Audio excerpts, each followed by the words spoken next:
అది ఒక అడవి. ఆ అడవిలో కుందేలు కుటుంబం నివసిస్తూ ఉండేది. అడవి కుక్కలు, నక్కలు దాడికి కుందేలు క్రమేణా అంతరించిపోతూ ఉన్నాయి. కుందేళ్లకు మేతకు వెళ్ళాలన్నా భయం, నీళ్లు తాగేందుకు చెరువు దగ్గరికి వెళ్ళాలన్నా భయపడుతూ ఉండేవి.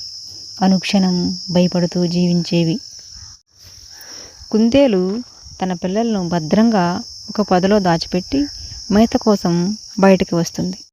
ఆ విషయం గమనించిన నక్క ఒకటి కుందేలు దగ్గరకు రాగానే కుందేలు ఒక్కసారిగా అవతలి పొదలోకి ఎగిరి దూకుతుంది. బ్రతికాను దేవుడా అనుకుంటుంది కుందేలు. అబ్బా, తప్పించుకుంది కుందేలు. ఎలాగైనా దీన్ని ఈరోజు తిని తీరాలి. ఏ కుందేలు, మర్యాదగా బయటికి రా, లేదంటే నీ పిల్లల్ని చంపేస్తా. ఓ జిత్తులు మారినక్క, నువ్వు పిలవగానే వచ్చేస్తాననుకున్నావా? కుందేలు త్వరగా తన పిల్లల దగ్గరికి వెళ్ళిపోతుంది.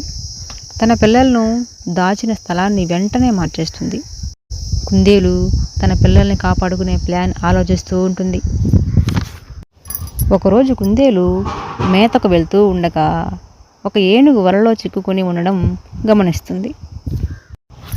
ఓ చిట్టి కుందేలు, నీ పదునైన పళ్ళతో ఈ వలను కొరికి నన్ను కాపాడు మిత్రమా. సరే మిత్రమా, నేను ఎలాగైనా నిన్ను కాపాడుతాను, నువ్వు భయపడకు.